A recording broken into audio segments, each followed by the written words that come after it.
Votre 19h30, François de Brigode. Bonsoir à toutes, bonsoir à tous. C'est une première pour la Belgique. L'avion de la Défense qui doit larguer de l'aide humanitaire dans la bande de Gaza a décollé de l'aéroport militaire de Meelsbroek début d'après-midi. Mais le premier largage aura lieu au plus tôt mercredi. On vous explique pourquoi. Reportage Quentin Warlop. Dernier préparatif avant le départ de ces militaires. Des kits hygiéniques et de la nourriture qui seront largués depuis les airs à l'aide de parachutes.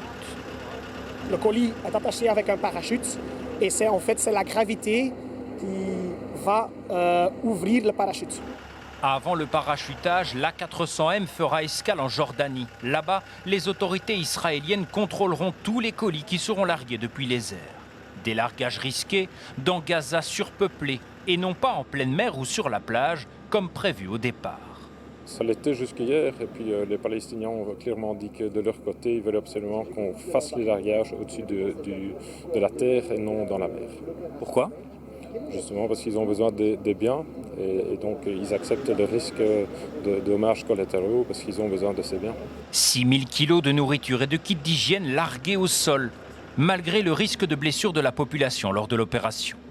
Autre risque, que les colis soient détournés par des groupes armés, sans certitude qu'ils bénéficient vraiment à une population affamée.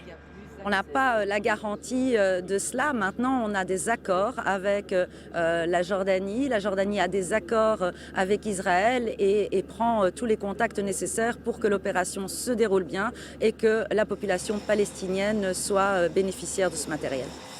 De l'aide humanitaire parachutée dans un contexte tendu, même si une trêve incluant des échanges d'otages et de prisonniers pourrait intervenir dès le début du Ramadan.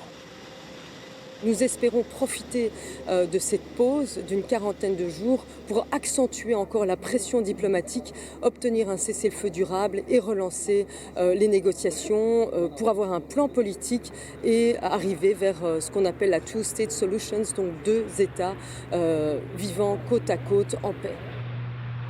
Une quarantaine de militaires s'envolent pour au moins une semaine. L'A400M pourrait réaliser d'autres largages sur Gaza dans le cadre de la coalition internationale.